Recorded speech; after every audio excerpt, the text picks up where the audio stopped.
Rearranged every single paper chart before I left. Recently got fired from a toxic job, so I rearranged every single paper chart before I left. I used to work in a small, toxic office where the two guys I worked with were best friends and acted like high school mean girls. If one of them didn't like you, the other didn't either, and surprise, they didn't like me.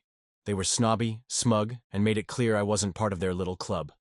While they stood around chatting, I did most of the actual work. This office still used paper charting like actual physical folders. Every day I had to pull, organize, and file charts by hand. It was tedious and ridiculous, but I handled it. Meanwhile, the doctor, aka the owner, was sketchy as hell. He'd write scripts for controlled substances, have me stamp them, and didn't follow any real protocols.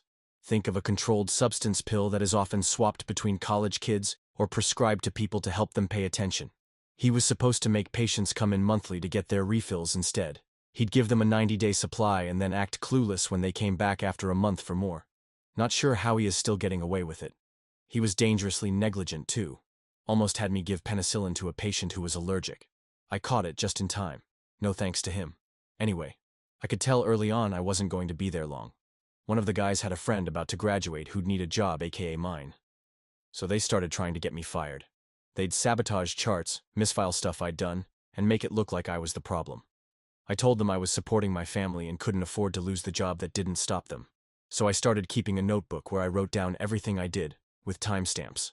Didn't matter. The doctor was checked out.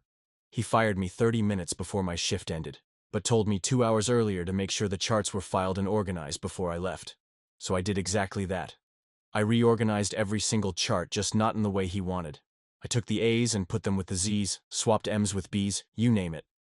Nothing was damaged or thrown away. Clients will not suffer in any way, shape, or form, just completely out of alphabetical order. Still there, just unusable, unless you spent hours digging. A perfect mess. Imagine a perfectly organized deck of cards, and then you throw them on the ground and pick them back, or shuffle them, but worse. These charts were so well organized, you not only was it organized by first and last names, but also the following letters as well, for example. Petty? Sure. Deserved? Absolutely. Do I regret it? Not one bit. I hope it took them forever to fix.